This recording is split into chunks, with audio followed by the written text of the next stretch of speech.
Iya pemirsa, itu dia tadi ya, berbagai makanan pokok dari berbagai negara. Tadi ada sorghum, gandum, ya, ada jagung, ada pisang. Ada pisang juga tadi. Tapi kalau orang Indonesia tidak lengkap kalau tidak ada nasi putih. Nah, itu dia.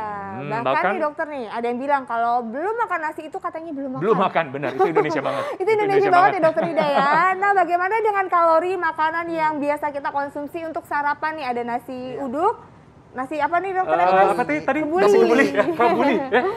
Sama nasi kuning. Oke, tadi masih di nasi uduk ya. Nasi uduk kita baru bedah nasinya aja 250 kalorinya nih pemirsa. Nah, plus-plusnya gimana dong? Dokter? Aksesorisnya.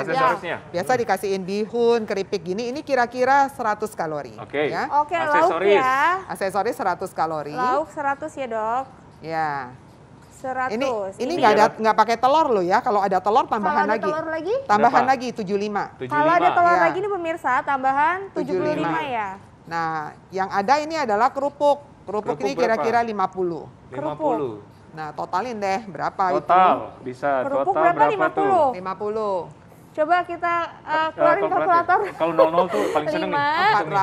475. 13. 475? 475. Betul. Wow, hampir 500 ya. 500 ya.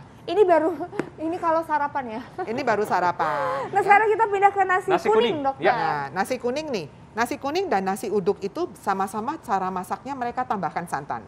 Tapi di dalam nasi kuning santannya biasa lebih encer dibandingkan nasi uduk. Jadi lebih berkurang ya? Lebih kurang supaya rasa rempahnya itu keluar, kunyitnya ya. Sehingga satu porsi gini kalorinya kira-kira 225 atau paling banyak 250 kalori. Saya kira sekitar 225 kalori. 225. Oke, yang lain? Kemudian aksesorisnya ini kan pakai sama ya, bihun sama itu kira-kira 100 kalori. Ini untuk lauknya ya. 100, kadang-kadang nasi kuning dikasih telur juga Intan. Jadi tambahkan lagi si telur ya.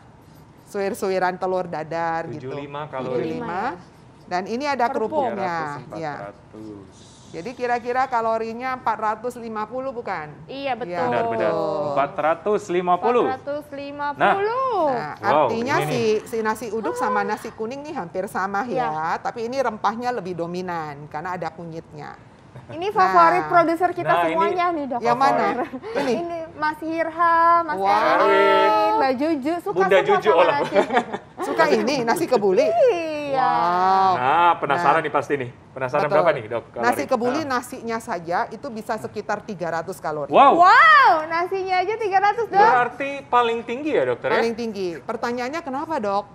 Dia bikinnya nggak pakai santan loh nasi kebuli. Tapi bumbunya dimasak pakai minyak yang cukup banyak. Ya, untuk membuat bumbunya supaya keluar. Jadi dimasak pakai bumbu dan minyak? Iya, bumbunya. Jadi bumbunya untuk masak bumbunya sehingga wangi sekali. Kemudian ada ditambahkan sedikit tomat ya supaya warnanya juga warnanya agak gelap seperti itu. Dia masaknya pakai kaldunya daging ini, kaldu iga atau kaldu daging kambing atau daging sapi. Kaldunya diambil kemudian dimasak bersama dengan bumbunya. Kita tahu bahwa daging ini adalah daging merah, pastinya lemaknya juga ada di situ. Ada katanya pakai susu ya dok? Biasanya yang asli sih nggak pakai susu, dia pakainya minyak itu tadi. Oke, 300 kalori dokter. Aduh deg-degan nih, apalagi nih dok? Kemudian ini dong, pakai dagingnya. Nah, daging ini kira-kira satu porsi ya. Satu porsi daging ini sekitar 75 sampai 100 kalori. 100 ya dok? 100 kalori. Nah sudah, dia hanya pakai, ini nggak ada aksesorisnya. Biasanya mereka tambahkan aksesoris, kadang dikasih kerupuk. Ada kerupuk. Kalau kerupuk dia tambahkan 50 kalori lagi. Emping atau kerupuk nih dok? Bisa emping, bisa kerupuk. Kurang lebih sama ya, 50 kalori lagi. 50 ya? 50. Nah, acarnya dok? Acar biasanya tidak dihitung kalorinya, kecil sekali karena cuma sedikit. Acarnya tidak aman ya. Jadi berarti kita tinggal tambahkan 4,5. Iya. Jadi triknya bagi pecinta nasi kebuli, nasi sama acarnya doang ya dok? 450 juga dok. 450 kalori. Ya, jadi kalau kita lihat 3 macam ini, kalorinya hampir sama. Makanya kenapa dipilih sebagai sarapan yang kurang lebih hampir sama ya. Nah, perbedaannya apa? Perbedaannya cuma kandungan dari lemaknya saja dan model aksesorisnya. Jadi kalau ini kan banyak variasinya, ini juga sama. kandungan lemaknya memang yang paling rendah ada di nasi Paling kuning. rendah di nasi kuning. Nasi kuning dan rempahnya lebih dominan karena warnanya juga kuning, dia menggunakan banyak sekali kunyit. Kunyit. Kunyit itu mempunyai kadar antioksidan yang lebih tinggi. Ya. Baik. Nah, ternyata hampir kurang lebih sama semua Sama ya. Rata-rata 400 sampai 500 kalori. Tapi kalau harus memilih dokter, kalau harus memilih mana yang paling apa ya, yang paling untuk sarapan lah ya. Untuk sarapan lah misalnya dokter, atau makan siang nggak apa-apa. Harus juga, memilih Dok. dari tiga ini. Tiga jenis nasi. Maka ini. saya milih yang nasi kuning. Oh, nasi kuning. Tadi saya sudah jelaskan ya, nasi Karena kuning lemaknya lebih rendah karena dia menggunakan santan yang encer. Yang kedua, dia punya rempah. Nah, rempah ini adalah tambahan sebagai sumber antioksidan. Kalau ini dan ini rempahnya tidak dominan ya, ini paling dominan. Cuman ini kekurangannya tahu enggak apa? Apa dokter? Ada sayuran nggak di sini makanan Oh kita? iya, nggak ada. Jadi kalau misalnya sarapan pagi kita ini jarang sekali punya sayur.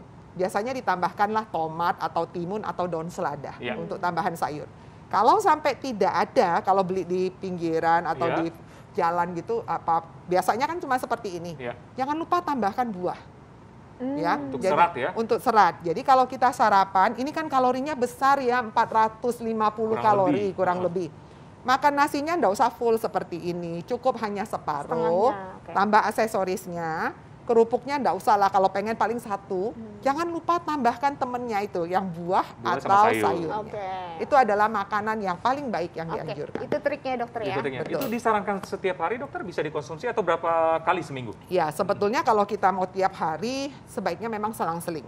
Ya, misalnya 2-3 kali seminggu masih boleh. Tapi ingat, kalau saya izinkan 2-3 kali seminggu, maka jangan lupa harus selalu ada sayur dan buahnya untuk pelengkap. Ya. Baik. Jangan lupa ya. Jadi harus ada seratnya. Harus ada serat. Penyeimbangnya. Supaya dapat yang disebut gizi seimbang. Setuju. Oke dokter, terima kasih. Terima kasih banyak dokter lengkap, jelas. Terima kasih dokter. Jadi pemirsa tetap boleh konsumsi tapi harus diiringi dengan olahraga dan juga seratnya jangan lupa supaya lebih seimbang lagi dokter Eklas. Dokter Eklas sering nggak sih kalau misalnya lagi diem tuh ya, kalau mitos tuh katanya ada yang ngomongin katanya bunyinya gitu, pernah nggak? Sering sih, berarti sering diomongin orang dong. Itu katanya mitosnya. Tapi secara medis gimana ya dokter Eklas? Nah, penasaran Intan? Kita bahas setelah yang satu ini.